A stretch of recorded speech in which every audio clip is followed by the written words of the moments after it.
And good evening, everyone. Welcome.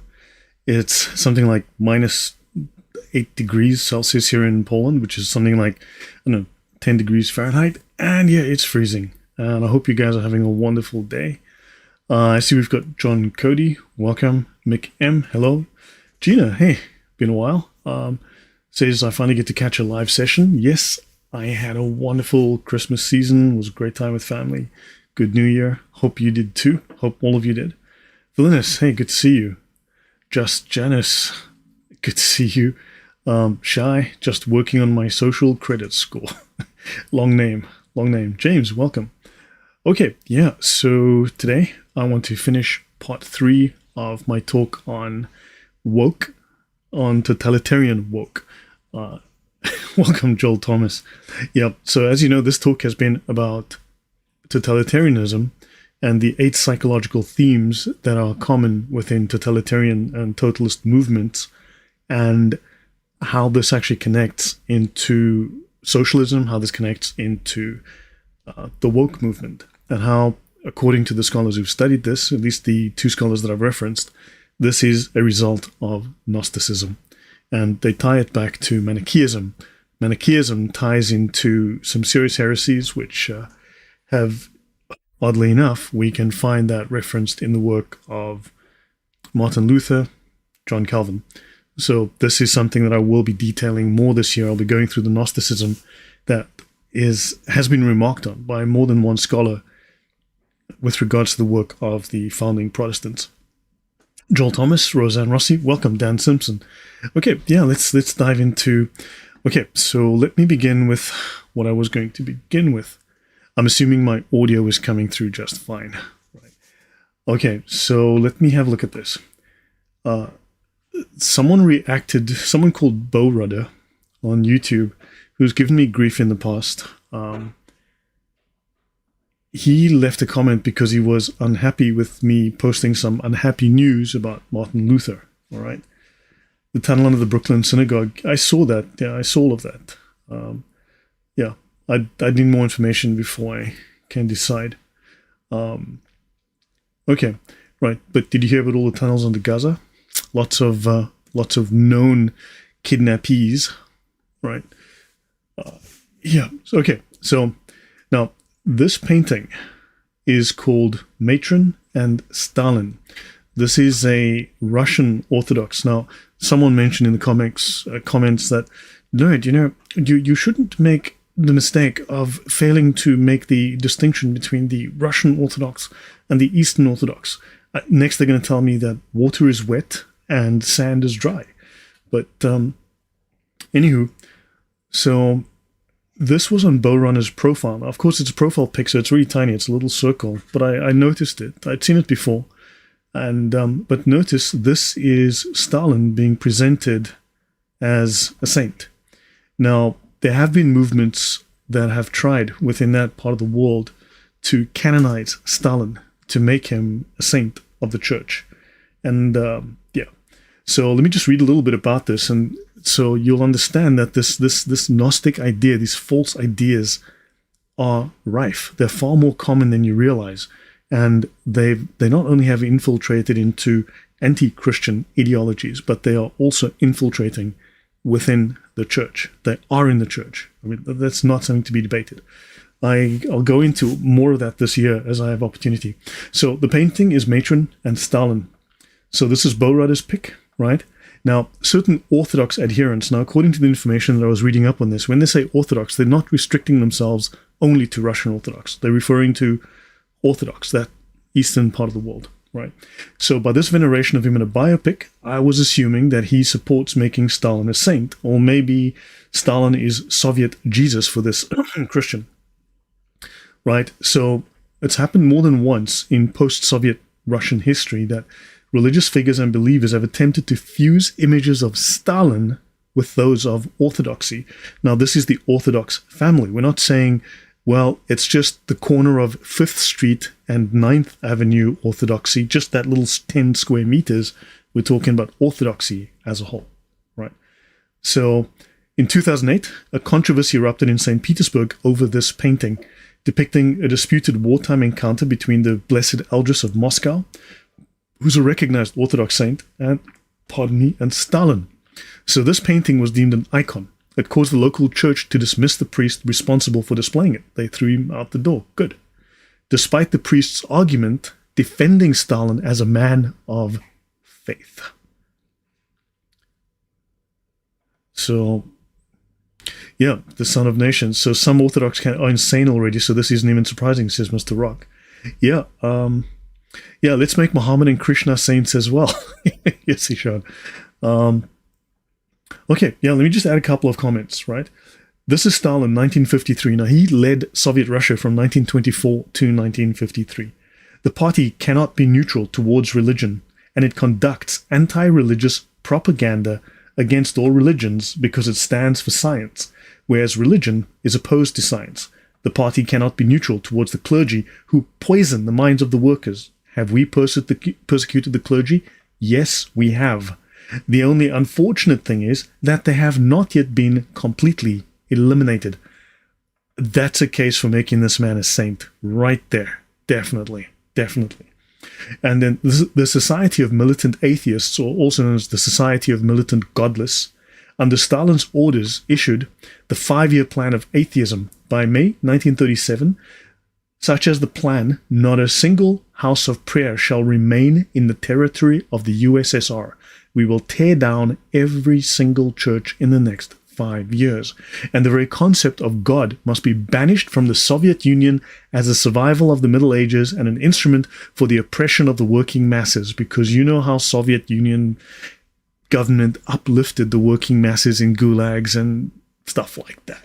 So I think Boruder might want to reconsider. Now, he did say that he was using this to mock the Orthodox Church. He was using it to draw attention to the Orthodox Church because he was trying to illustrate. Of course he was. Sure, buddy. Sure. Okay. Mal from Islamic Origins was kind enough to leave a comment. He said, Stalin was a mass murderer. It is blasphemous for anyone to depict him as a saint. This is idolatry, not iconography. It is mixed up with ideology, right? This is a temptation that Orthodoxy and Protestantism struggle with, due to both being a state religion and therefore prone to buttress up the state. The Anglican Church, the Protestant movement as it began in Germany and other locations, those were state religions. Those were controlled politically. And the original founders of Protestantism did institute theocracies, right? So he says there's something very Russian about this image. The woman is sitting down. This means in Russia, she's about to go on a journey. It's a custom to sit and reflect first. But Stalin is on the journey. It seems to be suggesting that her journey is to follow him rather than God. So that is very disturbing, okay? Now I'd like to add a couple of things. This is from an interesting book called A Sacred... This is page 49. Let me just go to the beginning of the book. This is called A Sacred Space is Never Empty. And I believe it's by Victoria Smolkin. She's a professor. Yeah, Professor Victoria Smolkin, right? A History of Soviet Atheism. And I just want to go to the page. There's a couple of references. On the eve of the Second World War, the Bolsheviks faced a complex situation. They had nearly destroyed the church as an institution. Of the more than 50,000 Orthodox churches on the territory of the Russian Empire in 1917, fewer than 1,000 were left in 1939.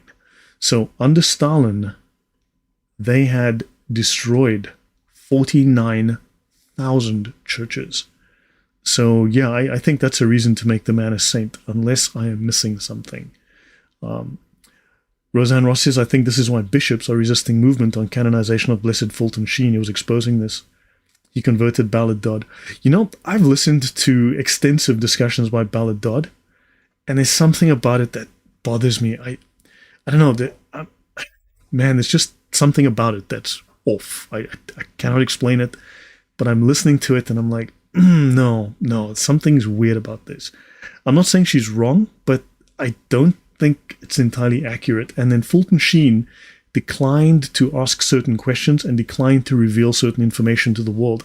And I find that very, very suspicious. I just find that I find that disturbing, to be quite honest. There's something there that bothers me. I don't know what it is, but just something niggles me whenever I read about it. Bella Dodd wrote a book called The School of Darkness. She spoke about how she was a socialist and she was converting, working in schools, working in universities, I believe, and so on, and then eventually amongst the clergy to convert them to socialism, to introduce socialism into the church. And she worked as part of a plan, if I recall, to convert at least 700 Catholic priests to socialism within the seminaries and then release them into the Catholic Church. Now, obviously, we know that this has been a problem. Even Pius X mentioned that this was a problem. And however, I don't think it's the only problem. And I think when you point too much at the socialist influence within the church, you lose sight of some other problems that are there as well. So, welcome, Thunderous. Can I do a talk now? You know what, Roseanne? I spent a lot of time actually preparing a talk on this woman, and I got bored to tears, to be quite honest. I just thought it was the most boring story. Besides the fact that I can't tell you what it is, but there's something about this story that just, my brain just goes, something's off here. This is not right. I don't know, there's something about her evasiveness on certain answers. It's just like, just something about this that just didn't, I'm like, no, I'm not buying the story fully. Okay, yeah, so there's a couple of other quotes I may add here. Right, so just to push home the point on Stalin, in 1937, the Bolsheviks closed more than 8,000 churches, with another 6,000 in 1938. They arrested 35,000 servants of religious cults. They also exiled and murdered much of the Orthodox Church hierarchy. The historian Mikhail Sharovsky argues that by 1938, the Orthodox Church was on the whole destroyed. There's another reason to make Stalin a saint of the church. So there's a reason I've called the Orthodox Church the KGB Orthodox Church, especially the Russian Orthodox, as you know. I've said this a couple of times. Okay, so let us get into my talk. Okay, I hope that was an interesting detour and that you learned something from that. But understand, some of this stuff is under your nose. Some of these people are showing who they are. Maybe we should just believe them when they tell us who they are. Ernesto, welcome, and Thunderous, good to see you again. We need to do something in a couple of weeks. All right, I can't help with the buffering because, to my knowledge, everything is good here on the internet. Okay, good stuff. Let me see. I've caught up with everything. All right, so we covered all of the 8 psychological themes that are common to these totalitarian movements, right? Right, and we've covered how they manifest, how they practice, and we've also covered how we see them active in the world today, right? As a modern manifestation of these ideas. So let's do the last 9 or 10 slides, and then okay, yeah, let's do the last 9 or 10 slides. From the river to the mall and the airport. Yeah, except when a man dressed as a woman says he's a woman. Yeah, then you can believe them. I have a full slideshow that's been finished, and I need to talk about that. So I will start that in a week or two. I'll be going into how we got there, exactly how we got there, what the philosophy is that's driving that. And Martin Luther, and sadly, is going to take a beating in that one. The minds behind Soviet revolutionary movement, what nationality had they? So if you're looking at Marx, but no, you can go back. You can go back before. You can go back to Plato. You can go back to the Greeks. They had those ideas were already present within the minds of the Greek philosophers. You can go all the way back to the Enlightenment. Those ideas were there as well. They were there before Marx. They just simply refine, they change, they adapt to the culture of the day. That's all. They simply modify. That's all they do. Okay, now, so animal rights groups depict the use of animals for food, research, or products as cruel torture. So they are reframing. So let me bring up a word here. So they are reframing. Right? It's called reframing, psychological reframing. So that's what they're doing. They are reframing the issue, right? So they depict the use of animals for food, research, or products as torture. Dissenting views literally threaten the lives of helpless creatures, you bigot, you animal-hating bigot. Everything becomes emotional. Nothing becomes logical anymore. So a crisis mentality is created. So they create this crisis mentality, right? You're trying to save, oh my God, you're killing puppies. Do you remember when I was younger, when I was a kid, there was the whole story about men beating seals with clubs. Oh, we got to save the world by stopping people from beating clubs over the head with bats. Like, okay. So conformity with the group's strict vegan theology is the only moral option. You see, if you don't want to be beating and killing animals, you have to be a vegan.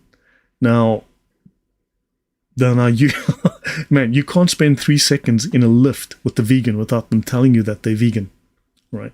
Welcome, Adonis Alex. Sisters of Providence would be upset with you for saying that. Saying what? Oh my, the baby seals. Yes. So anyway, so understand veganism also is a Gnostic idea. We've briefly touched on that. I've touched on it before in other talks.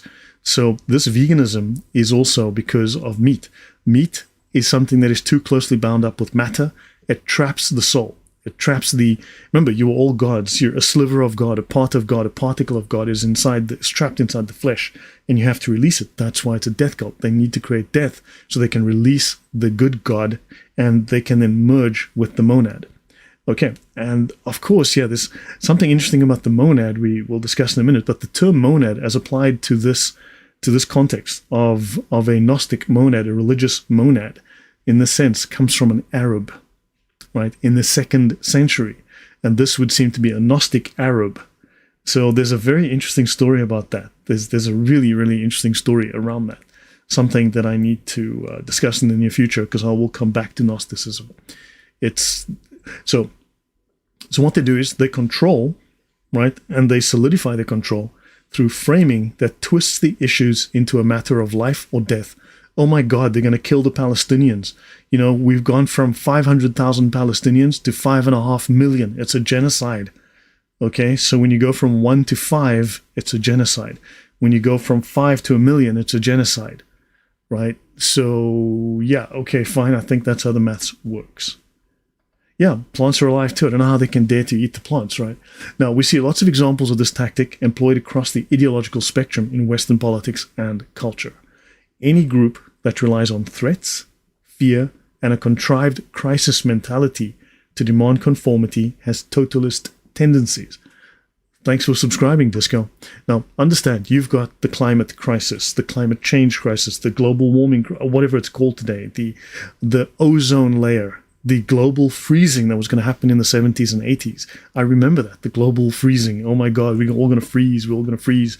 The rivers are going to turn black. There'll be no oxygen in the rivers. The fish will all die. Hundreds of millions of fish, whatever. I remember that. I remember the ozone layer was going, we had to, yeah. I remember when paper bags were bad because we were killing trees, and the acid rain, and we had to stop using paper bags because we were killing the trees, and without the trees we weren't going to have air, and so we had to switch to plastic, and now the plastic is choking the oceans, and the plastic is killing the tortoises, and the plastic is killing the turtles, and the plastic is killing the dolphins, and yeah. So El Nino as well, yeah. So in other words, weather is a problem, right? And so what you need to do is you need to buy a plastic cup from Starbucks for $15, and you can change the weather. Don't use takeaway cups. Get your own cup, a refillable cup, and then you can change the weather. So if you buy a cup, you can change the weather. See, you need to get tap water. You need to buy these bottles. Now these are bad. Sorry. Oops. Story's now changed. Now you're a bigot for using this. You need to drink tap water. And you can't use these bottles because you're killing the environment. And so understand, you're being bombarded with these messages. So if you can debunk lie number A, they're hitting you with lie number B. And if you debunk lie number B, you've been hit with number C, number D, number E. They're baffling you with BS faster than you can deal with these things from every front. They are attacking you. This is also a Sufi Gnostic idea.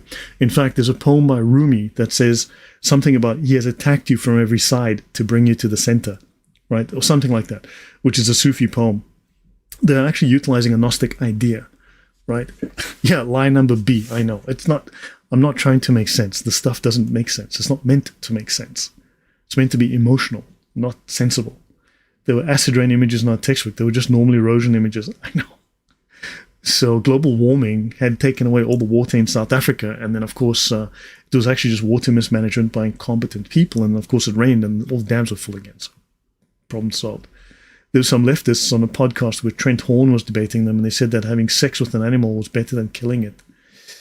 Yeah, that's very Islamic. Isn't that just... Yes. Yeah.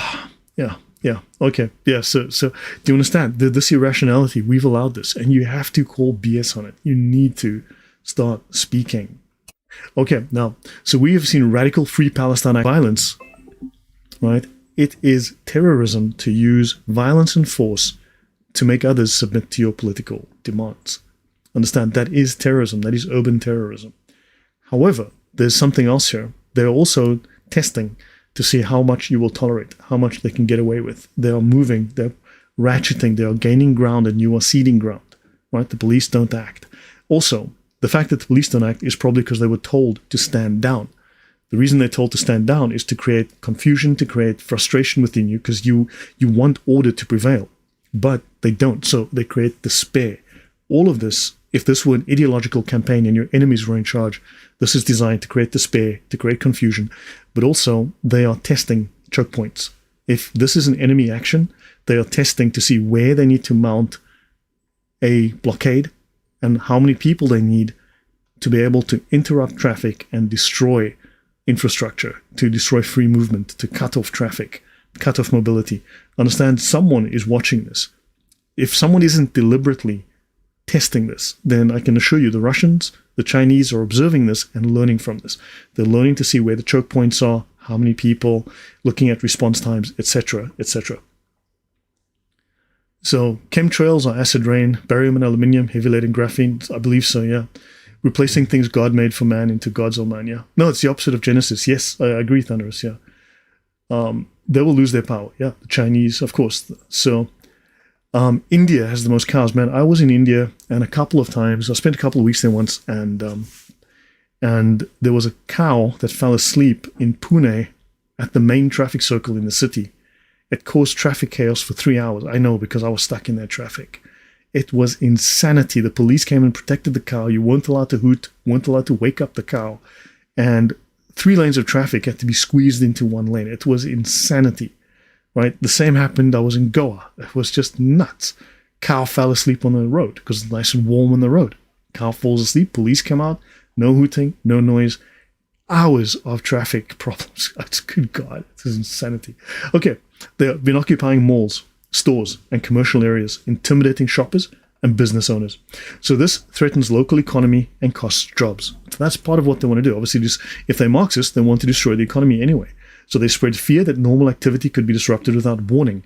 It also tests local response. They are testing. Assume that this is enemy action. When this happens consistently, right, and it aligns and conforms with the actions of ideological warfare, assume it is an action that is deliberate. It's their testing. It's wargaming. They are wargaming, and they're getting away with it. Right, low-grade terrorism and social disruption. So protesting and occupying airport terminals, disrupting air travel and passenger travel plans. So they're masquerading this as raising awareness for a cause. So these actions instill anxiety that simple things like catching a flight could be disrupted by protests, right? But also, when you reward people for doing bad, they will do more bad things. They're harassing and intimidating individuals associated even at tangents with Israel, right? Including public figures giving speeches, academics giving lectures, business leaders disrupting the operation of commerce. All of these are illegal, and all of these are being permitted, right? So the implicit threat is that no one is beyond their reach or exempt from retaliation for dissent. So they're claiming to be civil disobedience, but these actions, right, while supposedly civil disobedience that is advocating for Palestinians, in reality, these are low-level terrorism, right? If they want to complain, they can do so legally like the rest of us. They spread fear through disruption and chaos. They threaten individuals and local economy. They're actually holding the public hostage, right, to their political demands. So legitimate protest will raise awareness and change minds, but not instill fear or retaliate against dissent. And we've seen them do this. So peaceful protest and civic engagement are morally justified. That's what we believe. But organized disruption intended to spread anxiety and fear, this is impermissible extremism. These are extremists, no matter what the cause. So their methods are destructive. You've seen it in the Summer of Love, right, with the BLM. This is terrorism light. And of course, this does turn public opinion against them, right? Because they're adopting immoral, socially disruptive tactics of fear and intimidation. Unfortunately, with the lack of government response, what is clear is that domestic terrorism has been normalized, right? So they deny reality and truth, and that's what they want you to do, is to deny reality and truth, because they're going to replace the truth with their narrative, and that's the ultimate victory. So what's the difference? It's a simple question. What is the difference between a cis woman and a trans woman if trans women are women? What's the difference between a cis woman and a trans woman if cis women are women? Right? Like, seriously, if you guys could just drop your answer in the chat, I would love to know. What is the difference? If trans women are women, what's the difference between a cis woman? Why is it called a trans woman? Why does it need a different category? Why does it need a special name? If it's a woman, why don't you just call it a woman? But yeah, why do they have to go on about it all the time, right? So why are we endorsing fantasy over fact? Identity never trumps objective reality, right? Reality comes first. Women don't exist. We're all male, yeah. So we should never endorse fantasy over fact. The notion that identity overrides objective truth is irrational. You never bow to anything that is irrational. You never submit to anything that is irrational, that goes against the logos. However, they want you to submit to the irrational. So we do not accept self-declared identities that contradict reality. We say no. Say no. The aim of certain ideologies is submission to illogical, unscientific, and irrational ideas that contradict the evidence of our senses and the real world. And that's a sign of group loyalty. I would suggest that in this case, you be disloyal, right? Remember, there's the saying that those who can make you believe absurdities will make you commit atrocities, right? Understand, you must have heard that saying. If they can make you believe absurdities, they will make you commit atrocities. Those atrocities start small, right? Like cutting off children's genitals when they're 8 years old, or 12 years old, or 14 years old. Understand? We're already at the point of these atrocities, and those who can make you believe that Palestine actually existed as a people 3,000 years ago will make you commit atrocities against the people that actually own the land, that actually belong on the land, that have actually been on the land. Understand? Who is Father Bob? Who the heck is Father Bob?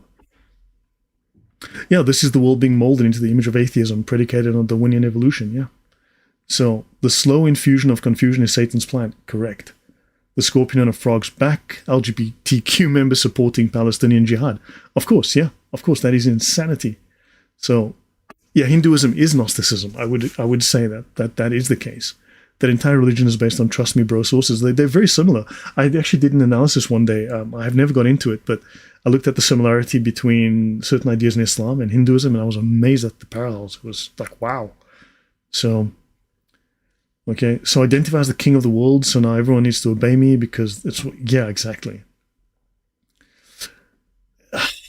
LGBTQ is pushed by a lot of people, okay?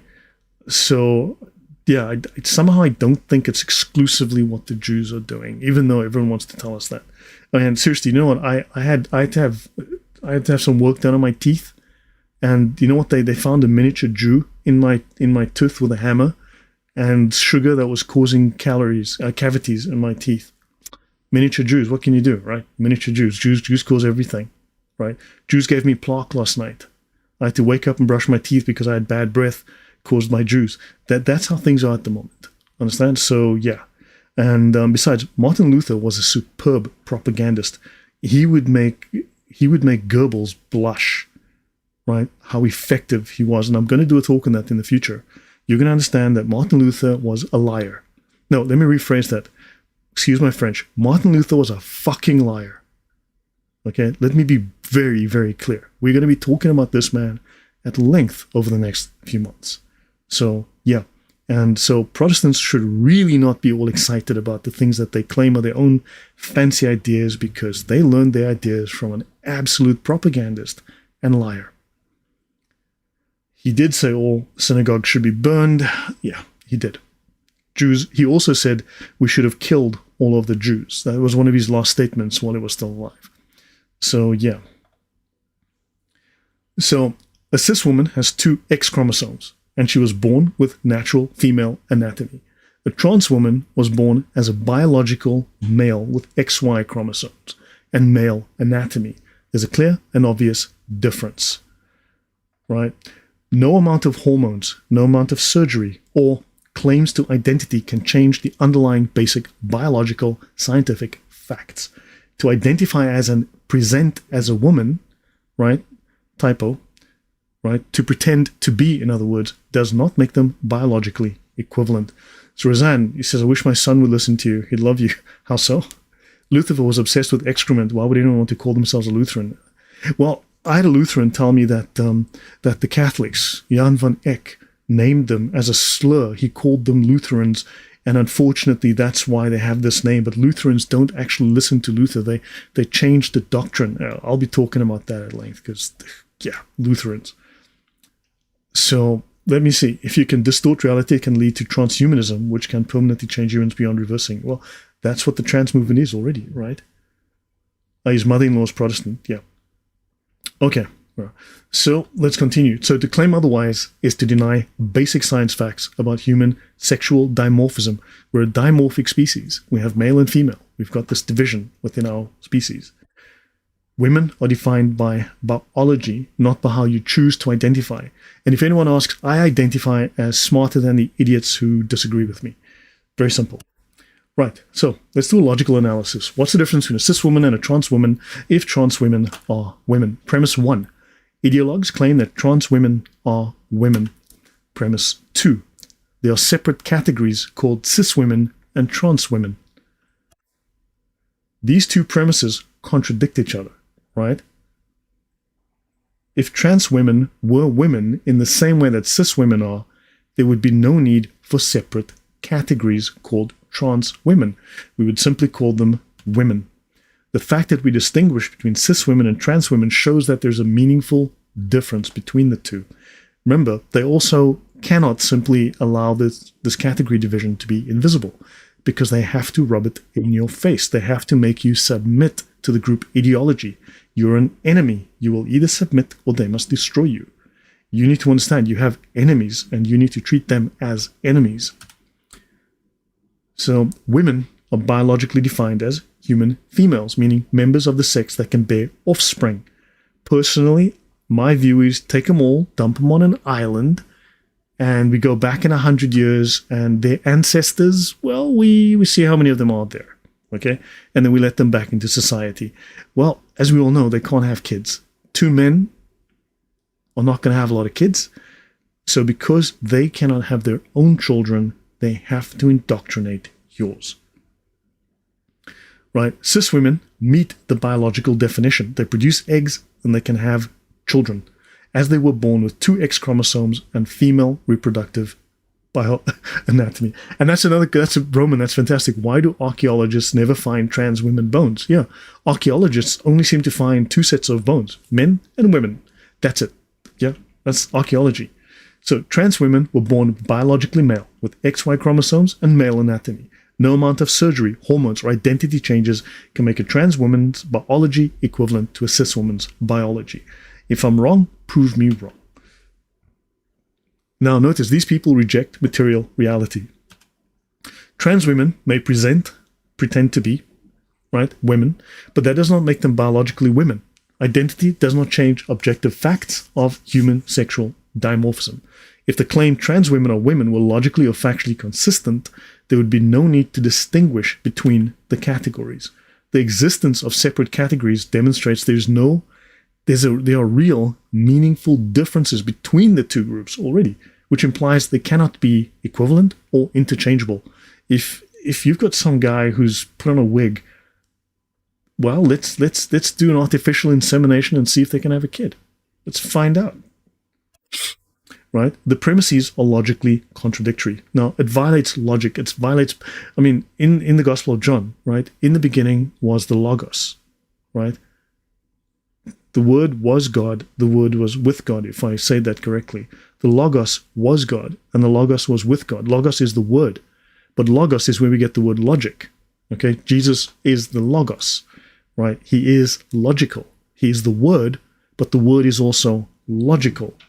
Understand? So they are trying to corrupt the Logos, the Word, right? So understand that okay, so these are logically contradictory. So because Jesus is logical, I think that means the world is inherently logical. If God made the world, then the world is a reflection of his character, of his nature, and therefore the world is comprehensible. The world is coherent. The world is logical, and we are to abide by that. However, they are trying to destroy this. So yeah, we are meant to use logic. Of course, Martin Luther said, no, that logic nonsense, that's got to go. Logic has got to go. Right? I've discussed this at length in the past. I will do so again in the future. I'll go into depth on that again. Right? So you cannot label groups as equivalent when they are not. But the reason they're trying to is to gain political and ideological power. They are trying to control your mind. That is mind control over you. Right? They want to influence public opinion, and this is questionable. It prioritizes subjectivity and ideology over facts. Remember, ideology over people, ideas over people. Right? This leftist ideology above people. Yes, women are defined by how much time they spend shopping. Okay, yeah, that may be true. There's a small possibility that that's true. It's why I came to the conclusion stopping using church militant in favor of the traveling church for the church on earth was another mistake. We have enemies. I don't quite understand what you mean, Orectex. There's some Catholic jargon in there that most of us humans don't understand. Yes, they descend to demonic screeching whenever we go to them with logic. Exactly. Right? Now, Pius X was a huge proponent of logic, of scholastic logic. So let's do the last 3 or 4 slides. I'm going to introduce the Manichaean mythology. Now, in the beginning, I mentioned these 2 scholars, right? The one was the guy that, in the beginning, that I mentioned that wrote about the 8 psychological themes that define these totalitarian groups. And then, of course, I've also got the paper that I made this from, which discusses totalist ideologies. And I'm going to, I think I will just do the paper. I'll just actually bring up the paper. I'll show the paper on the screen and go through it. Normally you have to buy it, but I was given a copy, fortunately by the publisher. I was very lucky just to receive a copy of it. And so I can just talk my way through it, right? So, and then it will be very interesting to learn how totalitarianism works. Within Islam, we'll be talking about Islam, the communists, and we can also apply this to what we're seeing today, which is just modified versions of Marxism. Okay, so Manichaean doctrine. So we have to look at the Manichaean mythology.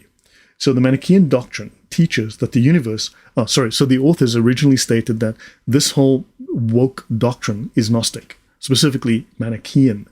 And it's got this, these ideas derived from this Gnostic Manichaeism. Yeah, it's so strange that many people will support those who clearly hate them. Insanity. Well, look at the US border. You're bringing across people that hate you, right? Europe's bringing in Africans who hate them, right? Who blame them for the poverty in Africa. Africans will never look at themselves. Now, okay, there are 2 white guys that African governments have loved. Marx and Lenin. I should actually do a talk, and I've mentioned it before, I should do a talk on how something like 30 plus African countries have tried socialism and crashed and burned, ended up killing their people and losing their economies and bankrupting themselves into abject poverty because they implemented Marxism. It's not because they were colonized, it's because they tried socialism and they just destroyed their countries. When they come with craziness, we come with logic. Yeah, well, we have to. Logic and, there's a saying, talk softly and carry a really big stick. I would suggest that. Speak softly, be logical, and carry a really big stick. So Muhammad started the trans movement. He claimed to be a prophet of God, the first trans prophet. Super. He's an inspirational example. Okay, yeah. If Mo can be a prophet, why can't I be a woman? 100% Roman. Okay, so guys. Okay, so let's do this. The last 4 pages, we'll talk about... Rachel, welcome. We'll talk about the Manichaean mythology, because the reason I'm adding it here is because obviously the authors mentioned it, and 2, we will be delving into this as we go forward. I have to do much more work on heresies. I will be doing this here, and I already have a lot of notes. and I'll be doing a lot of work on Manichaeism because this is very relevant to the strange events that happened in the Catholic Church, I believe, when the papacy split and they went to France. I suspect there's something there, and certainly within Martin Luther and John Calvin. But let's continue. So Manichaean doctrine teaches that the universe was originally divided between two eternal, uncreated, and utterly irreconcilable principles, right? So that should be relevant already to the political divide, which I mentioned in the beginning, where they see as anyone who doesn't follow their beliefs is the enemy, right? Light and darkness. So the realm of light was ruled by the Father of greatness. It consisted of 5 worlds, and it was characterized by peace and enlightenment. The realm of darkness was ruled by the Prince of Darkness. It was manifested as 5 worlds: smoke, fire, storm, mud, and darkness, characterized by constant warfare and procreation. So the world of darkness, that would be the one you live in, was characterized by warfare and procreation. Now, atheists will go on about Christianity just caused warfare, religion just causes warfare. I wonder where they get that idea. And procreation, well, abortions are necessary. Stop having babies. Oh my God, we're not having babies anymore. Good God, we need to import the third world into Europe and America. Understand? See where these ideas come from? They go way back. The text explains the adversarial nature between the realms of light and darkness, with the Prince of Darkness wanting to... My bad, because I'm obviously thinking from a... Sorry, I've got it backwards. I'm thinking from a Christian perspective. I've got it because I'm obviously thinking evil, but no, they are the good guys. Sorry, the bad guys think they're the good guys, so my bad. Got confused there. So the Prince of Darkness wants to possess the magnificence of the realm of light, okay? Resolving to make war on it with his demons. In response, the Father of Greatness, right, initiated evocations, and he called forth the Great Spirit, or the Wisdom, to engage in battle with the invading demons. So the Great Spirit, the white god, this case, the god of light, invokes the Spirit of Wisdom to engage in battle. During the battles in the realm of darkness, the first man with his 5 sons, this number 5 comes up a lot, ooped on it. My camera keeps doing that. Let me just fix my camera for a sec. Okay. So the first man with his 5 sons who composed his soul and with the 5 garments of light engaged in a struggle against the demons, right? And the text tells us how the demons eventually overwhelmed the first man. They beat him, leading to the sacrifice of his soul. So he loses his soul, and his soul is composed of his 5 sons and his 5 garments of light. And he loses them to the swarming demons, leaving him lying unconscious on the battlefield.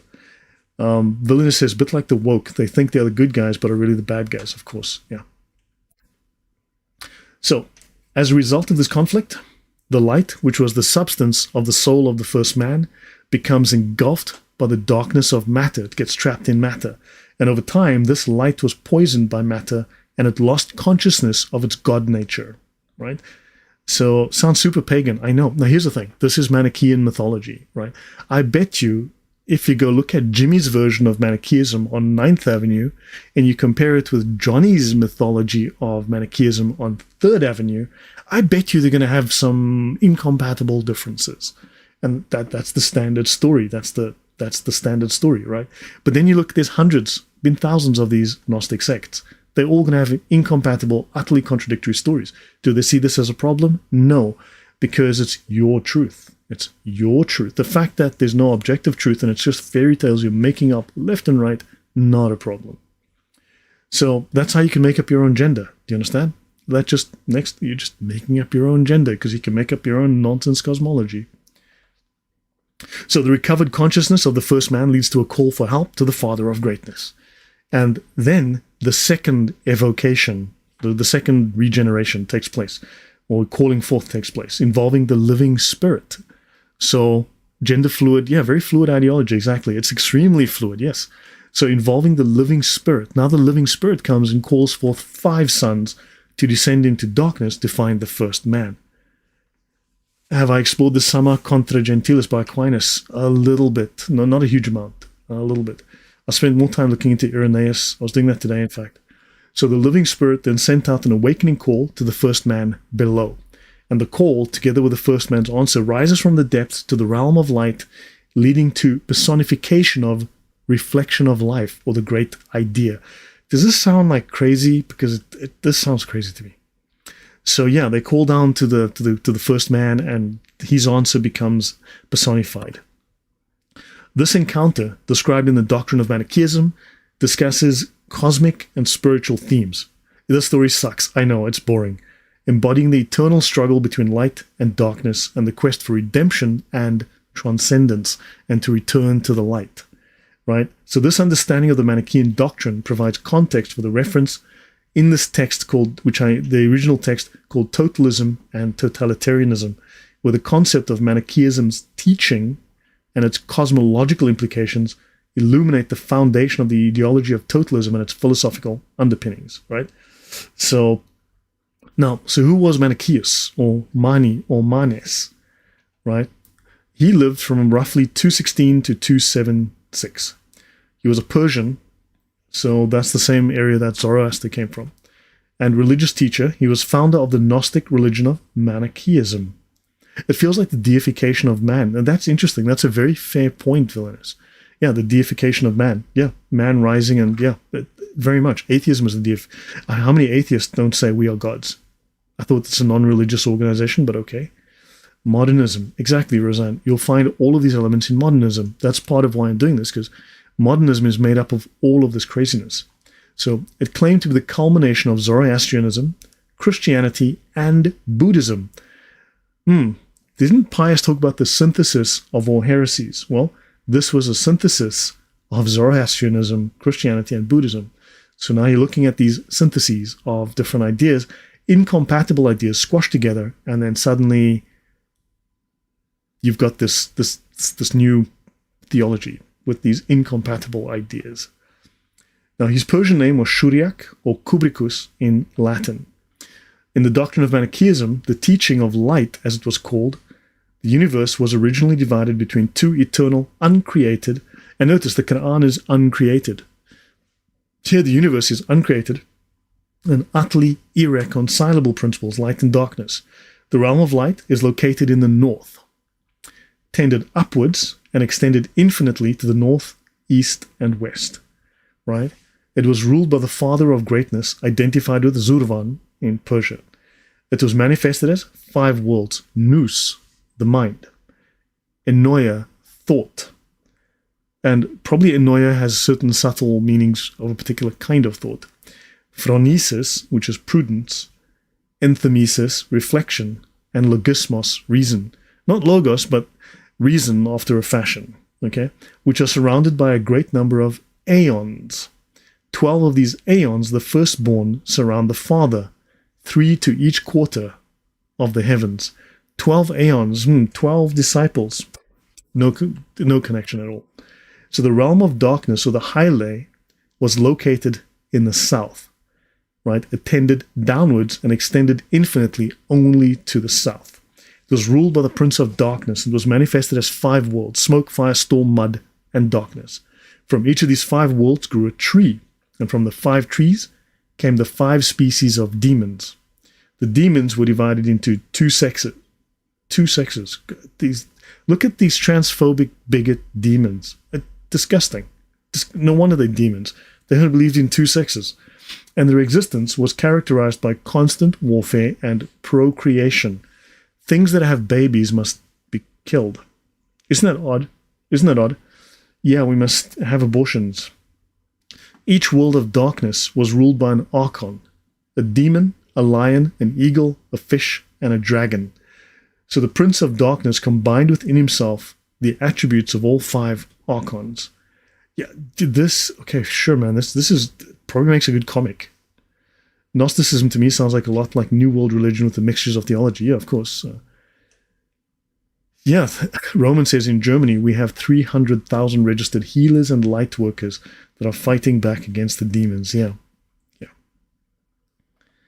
Right, so now let's have a quick look at vegetarian religious Gnostics. Right, so because of this inherent restlessness of the realm of darkness, right, it was always wanting to invade across the borders into the realm of light and fighting with the forces in the realm of light. So a chance shift in the battles within darkness elevated the Prince of Darkness to the highest point of his realm, where he sees the light. So the magnificence of the realm of light creates a desire within him to possess it, right? So he says he's going to make war in the realm of light with his demons.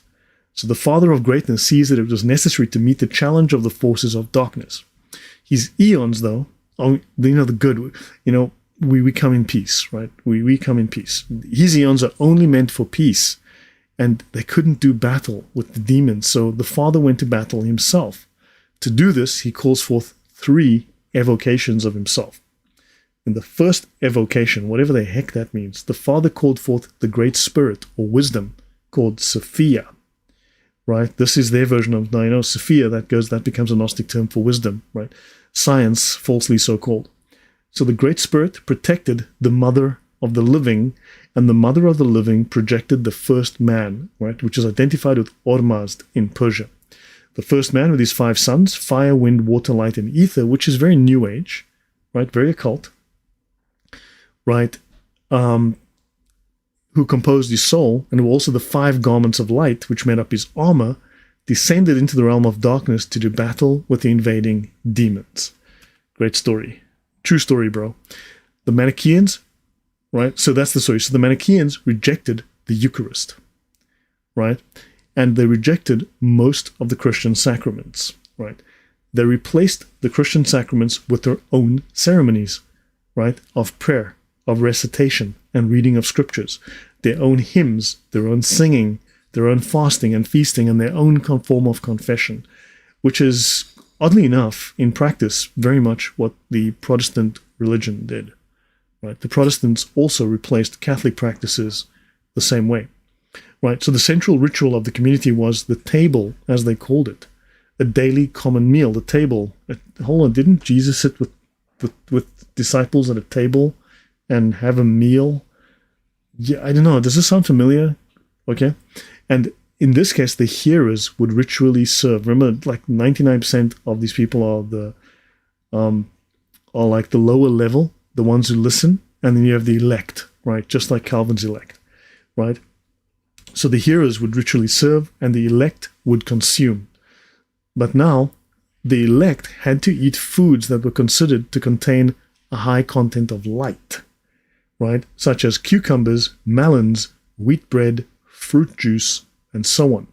In other words, they had to have vegetarian foods which had less of an attachment to the flesh, which was evil because it's trapped in the world, and the Spirit of God is trapped in the flesh, which they need to release. So the flesh is bad and the world is evil, and therefore there's no attachment to the flesh with veggies and vegetarianism. Yeah, so the Catholic Mass is a sacrifice, not a community gathering. Yeah, that actually is a change in the concept as well.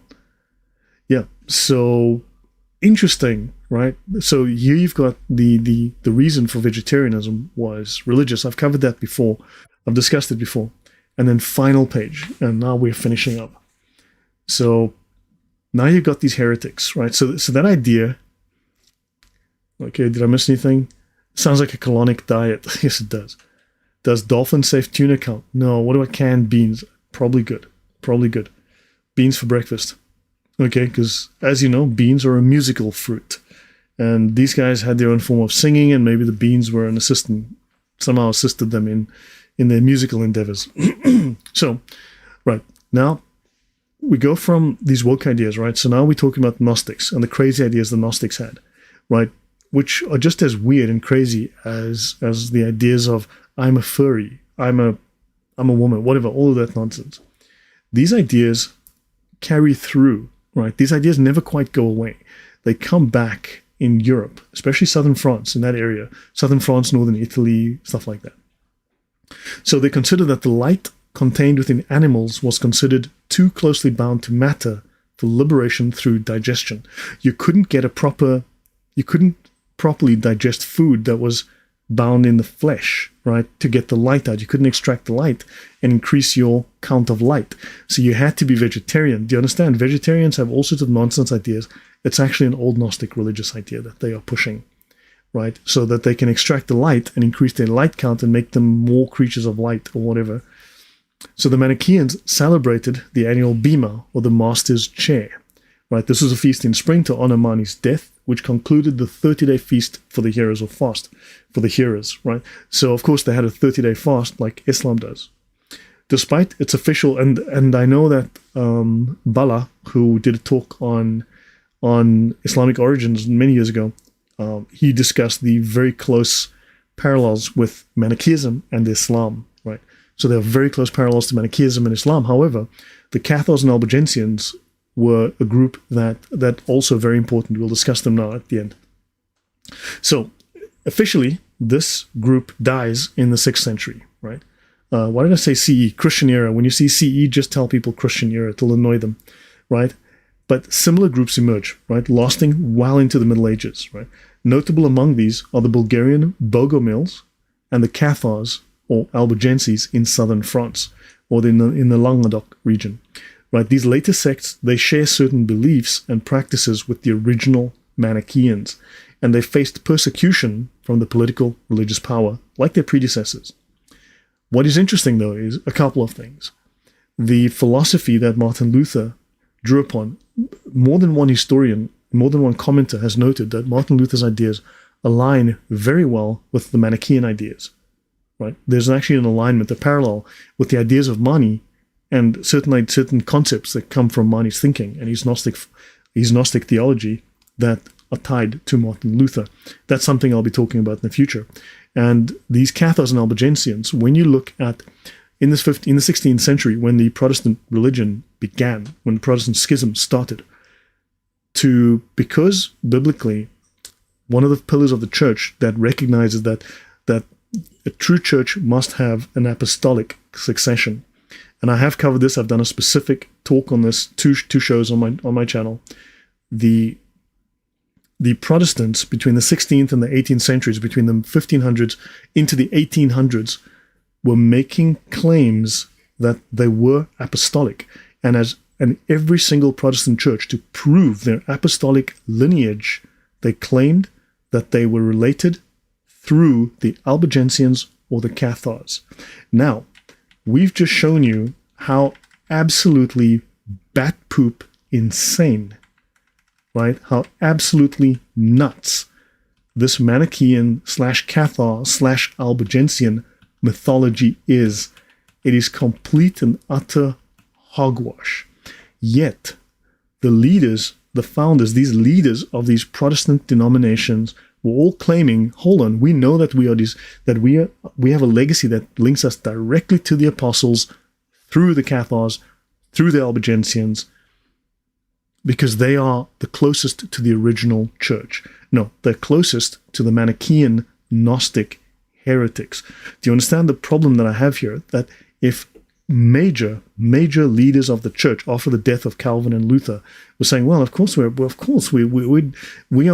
linked directly to the apostles. We are the original church. In fact, we can prove this because we follow the practices of the Cathars and the Albigensians. That's not even remotely Christian. Given the mythology I've just given you, give me a 1 in the chat if I make sense here, if this makes sense.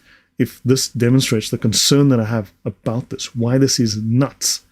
How can Christians who have now founded denominations like Baptists, okay, the Baptists are probably the worst in this, but the Baptist church says, well, because we are the Cathars, we're the Albigensians, therefore we are the original Christians, to which the correct answer is bullshit. You are claiming that you are linked to the Manichaeans, and it makes nonsense. Exactly, Sohrab. It makes nonsense. Do you understand the problem? You are linking to these people who've made up this crazy mythology that I gave you, and they're saying, no. Because personally, I don't think Apostle Peter, Paul, James, you name it, I don't think any of them had anything to do with these Manichaean crazy people. So, yeah, that is a serious issue. And this is something that the Protestant historians and Protestant theologians and your YouTube historians just don't seem to talk about very much. I don't know why. Yeah. PhD is Latin. And actually, hold on. As I've discovered, obviously I'm not a PhD myself, but I've discovered that PhD is Latin for piled, high, and deep. So PhD is Latin for piled high and deep, piled very high and very deep. We don't ask me what is piled. Okay. Yeah. So yeah, they trace their yeah, of course. So okay, so now these sects shared beliefs and practices with the original Manichaeans, and they faced persecution because they're freaking Gnostics, but they were violent Gnostics. These people had some serious issues. They had crazy ideas. They were having orgies, and they were doing some nuts things, and it's like shagging each other's wives and whatnot. So the Cathars were highly successful from about 1150 to 1209, and they helped to turn the Languedoc into a prosperous medieval center of learning and culture. Oh my gosh. Good grief. Harvard, here we go.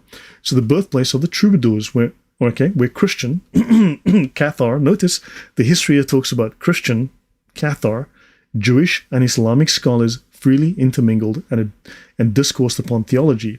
Now, of course, we know that the Muslims are linked to some crazy ideas as well. I'll be talking about Hermes Trismegistus, right?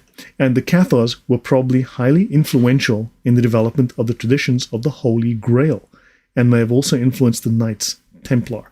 Now, there are some areas here that are speculative. We don't really know, but yeah, but there's evidence that points in that direction. Rosanne Rossi says, some people have educated themselves into imbecility. Yeah. It takes a PhD to become that stupid.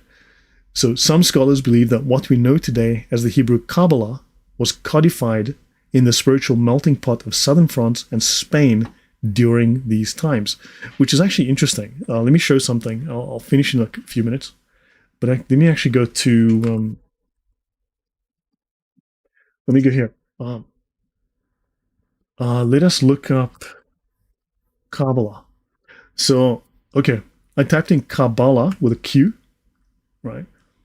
Now, notice Jewish mystic philosophy, notice 1520s.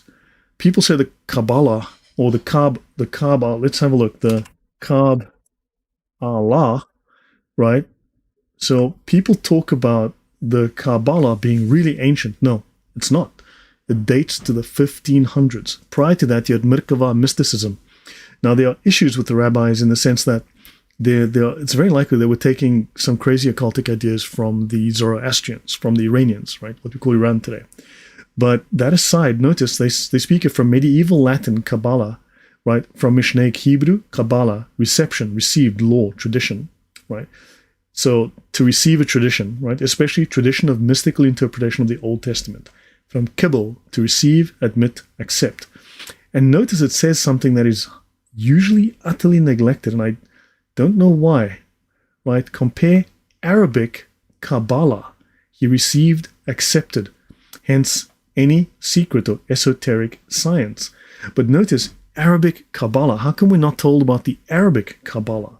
Because Jewish Kabbalah only starts in the 1500s, right? And this is after they were hanging around with the Arabs, and probably in southern France. So, with the Gnostics. Do you understand? So there's something about this story that I need to dig into. We all need to dig into this. We all need to read into this, because Merkava mysticism is not quite the same as this Kabbalah, and this Kabbalah has certain, shall we say, Islamic elements to it. That's like something a little Muslim about some of that. Okay, so some scholars believe that the Hebrew Kabbalah was codified then. So understand this Kabbalah goes back to that period. So there's something to be asked about that. We need to start asking questions, right? Dr. Gaston above conducts clinical research and learning psychotherapy for PTSD. Dr. Gaston, I need to, okay. Oh, traumaticist, Dr. Louis Gaston, PhD. Wow. Okay. Please repeat the main heresy. So, sorry, Dr. Louis Gaston, if you can explain what you mean by please repeat the main heresy, I may have misunderstood your comment. Right. So, understand, there's just a couple of things that just make me go, something odd there that we need to examine, we need to look at. Right. Okay. And that was the final slide. Now, so let me... Yeah, so that was the final slide on that. Yeah, and let me do something here. Yeah, I just posted this on Twitter as well. Straight rights are human rights, because, yeah. By the way, on Saturday, this coming Friday, I'm doing a talk. I'm going to post the link as well, probably tomorrow. I'll be doing a talk on a Catholic channel. I'm going to be doing an interview with the Catholic channel, and he'll probably ask me questions about old church fathers and how the tradition of how it went from the early Christians to the church fathers, and then questions around that. I wouldn't call myself an expert. I mean, I've just done some research, wrote some notes, and I'll be trying to work off the notes. But he'll be talking about some of that and about how this impacts with the Protestant history, which I've said is garbage. Okay, but on Saturday at 9 p.m. Warsaw time, 8 p.m. UK, 3 p.m. New York, and 12 p.m. in California, I'll be doing a talk on a channel called Understanding Conspiracy. Right, so I'll be doing a talk on this channel. Oh my good grief, what is going on here now? Okay, great. Why doesn't it work now? That's There we go. So I'll be on this channel on Saturday. Yeah, it's some interesting content, but yeah, I've just been invited to the talk, so I'm going to be doing the talk on understanding conspiracy. Okay, so yeah, so that's the end of that talk, and thank you again, Lloyd, for the important work you're doing. There's so much I have to catch up on. Yeah, me too. Yeah, Blue Light Moon, welcome. Thank you. Okay, guys, so question. While I have you here, let me just do the following. So should I just do the paper that this, actually, let me find it. Let me show you the paper, then I can decide what we're going to do in the next week. This is Totalism and Totalitarianism by Antonio Ilorza, University of Madrid. Right, and this paper is 21 pages. Yeah, so would you guys be okay if I, instead of preparing slides, I just go through the 21 pages? I will just highlight certain elements. Okay, I'll just highlight certain elements, and we'll talk about his analysis of brainwashing, right, thought reform, and the psychology of totalism. Right, so I think I'll do this, and he'll talk about Mao. He'll talk about that.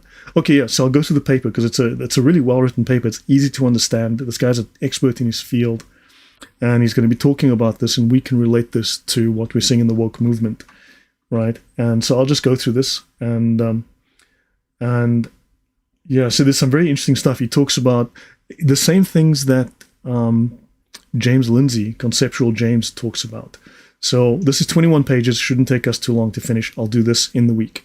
And then I was just asking clarification as I came in late. Oh, PhD, piled high and deep. Sorry, that's an old joke that I learned from one of my martial arts instructors. Okay, then one of the next things I'm going to do is this one. There's two of these I have to do. So let me just do this one. Realism versus nominalism. This one I think is done. Yeah, it's 54 slides. That's going to be like 3 or 4 episodes. We have to talk about this. Nominalism. This is critical. I haven't finished the slide. If you watch this particular series on my channel, it will help, right? This will really help you. It will give you some concept, right? Where the philosophy came from the Greek pagans. And then we talk about rationalism. And we're going to talk about moral absolutes and how these people are the opposite of moral absolutes. For instance, moral absolutes that say, oh, you're an absolutist, you're a crazy psychopath extremist. No, do not murder. I think that's a fairly reasonable moral absolute. Do not steal. I like my stuff. Don't steal my stuff. I think that's tell the truth. Yeah, I'd say that's important, right? So those are the moral absolutes. And we'll talk about universals and the lack of universals, the lack of objective truth. Okay, and then another talk that I need to do is, of course, the Reformation, moral preening, and the first woke revolt. So my question to you is, which one would you like me to do first, right? Because I'm not going to get direct. This one really examines Martin Luther as well, goes into some depth on Martin Luther, and then we're talking about the Reformation as a woke movement. Right, we'll be talking about the Reformation as an original woke movement with parallels to what we see today, and the other one is philosophy, nominalism. So, just let me know: 1 for realism, 2 for this one. Just give me a quick realism first. This one. Okay, so the one on the left. All right. Okay, fine. So I will do the paper, Then I will come to this one. Then we'll do this one next. Yeah, I might just add a little bonus. Thanks for making my life difficult. Yeah, I might add a poll. Okay, and then of course the next thing I need to do is this one. We're going to be talking about Mr. Martin Luther. Okay, we're going to be going into depth on Martin Luther. You guys have seen me talk about this, where Luther says Christ committed adultery 3 times. He first slept with the woman at the well, then he slept with Mary Magdalene, and then Christ must have been guilty of fornication. Thanks, Martin. Appreciate it. Good Christian that you are there.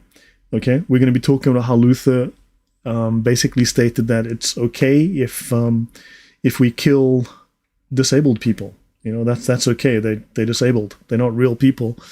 Go ahead and kill them. That's fine. No problem. Right. So that was Martin Luther's morals, right? And then, of course, we've spoken about this in some of his last letters to his wife. He described his inability to be sexually aroused by the sight of prostitutes, and he blamed the Jews. Oh, thanks, Martin. Appreciate that. Dear Jane, I can't get it up when I'm looking at prostitutes, and I think the Jews are responsible. Yeah. Thanks, Martin. Appreciate that. That's good of you. Right. And then, of course, we're going to be talking about I'll be touching on this only briefly, right? He says, nowadays, every Tom, Dick, and Harry demands to be believed on the grounds that he possesses the spirit of the gospel.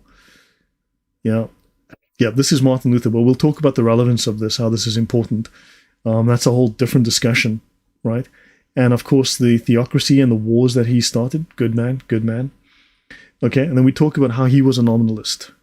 Right, how he was a nominalist, and also his little love for Islam. I mean, so yeah, Luther.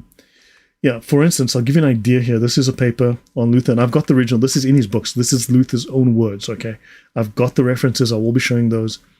And he says the religion of the Turks, or Muhammad, is far more splendid than Christianity. He actually says it.